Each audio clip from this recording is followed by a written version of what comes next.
গল্প শুরু হয় অ্যানিভেল নামের এক ছোট শহরকে ঘিরে। হঠাৎ করেই সরকার থেকে ভয়ঙ্কর এক ঝড়ের সতর্কবার্তা দেওয়া হয়। সবাইকে দ্রুত শহর ছেড়ে নিরাপদ জায়গায় চলে যেতে বলা হয়। আশেপাশে আতঙ্ক ছড়িয়ে পড়ে, মানুষজন ঘরবাড়ি তালা দিয়ে তাড়াহুড়ো করে বের হয়ে যাচ্ছে।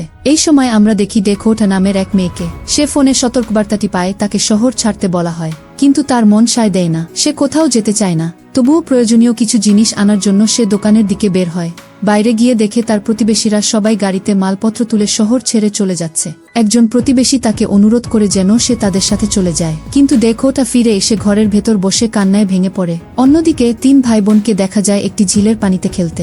বড় ভাই রন, তার ছোট বোন ডি আর সবার ছোট ওয়েল। বৃষ্টির মধ্যে তারা আনন্দ করছিল। হঠাৎ সেখানে বেলি ওলসন নামে এক ব্যক্তি এসে তাদের উপর চিৎকার চেঁচামেচি শুরু করে। বোঝা যায় তাদের বাবা মা নেই। সরকার থেকে টাকা পায় বেলি তাদের দেখাশোনা করার জন্য, কিন্তু সে আর তার স্ত্রী সেই টাকা নিজেদের আনন্দে খরচ করে। এরপর দেখা যায় লিসা নামের এক গর্ভবতী নারীকে। অফিসের কাজ শেষ করে গাড়িতে ফিরতে ফিরতে সে তার মায়ের সাথে ফোনে কথা বলছে। তার মা জানতে পারে সে এখনো শহর ছাড়েনি। লিসা বলে সে হাইওয়ে দিয়ে বের হবে, কিন্তু তার মা জানায় হাইওয়ে ইতিমধ্যে বন্ধ করে দেওয়া হয়েছে। তাকে কোথাও আশ্রয় নিতে বলে। এই সময় দেও নামের একজনকে দেখা যায়। সে হাঙ্গর মাছ নিয়ে গবেষণা করে। ডেকোটা তার ভাতিজি। দেও খবর পায় এই ঝড়ের সাথে সমুদ্রের ভয়ঙ্কর শিকারী হাঙ্গর শহরের দিকে ঢুকে পড়তে পারে। সে দ্রুত ডেকোটাকে ফোন করে শহর ছেড়ে চলে যেতে বলে। ডেকোটা একা যেতে চায় না। তখন দেও বলে সে নিজে এসে তাকে নিয়ে যাবে। আসতে তার 2 ঘন্টা লাগবে। এর মধ্যে ডেকোটা যেন কোথাও না যায়। ডেকোটা ঘরে বসে টিভি দেখতে থাকে। পুরনো ভিডিওতে তার মায়ের সাথে কাটানো মুহূর্তগুলো দেখে বোঝা যায় তার মা আর বেঁচে নেই।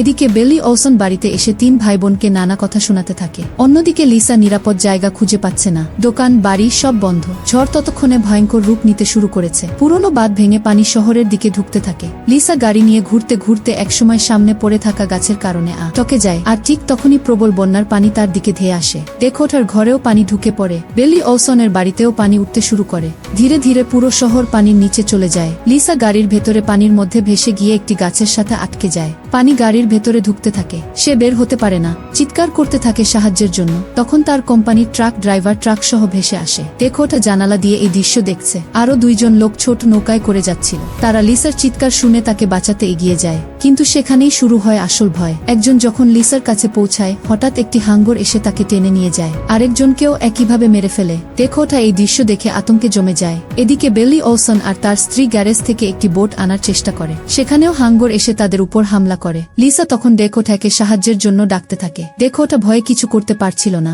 তখন লিসা চিৎকার করে বলে সে গর্ভবতী। সে তার বাচ্চাকে এভাবে মরতে দিতে পারে না। এই কথা শুনে ডেকোটা কাঁদতে থাকে। অবশেষে সাহস করে হাতে ছুরি নিয়ে জানালা দিয়ে বের হয়। চারপাশে হাঙ্গর ঘুরছে, তবুও সে কোনোভাবে লিসাকে উদ্ধার করতে সক্ষম হয়। অন্যদিকে রন, ডি আর ওয়েল এখনো বেলি ওলসনের বাড়ির ভেতরে আটকা।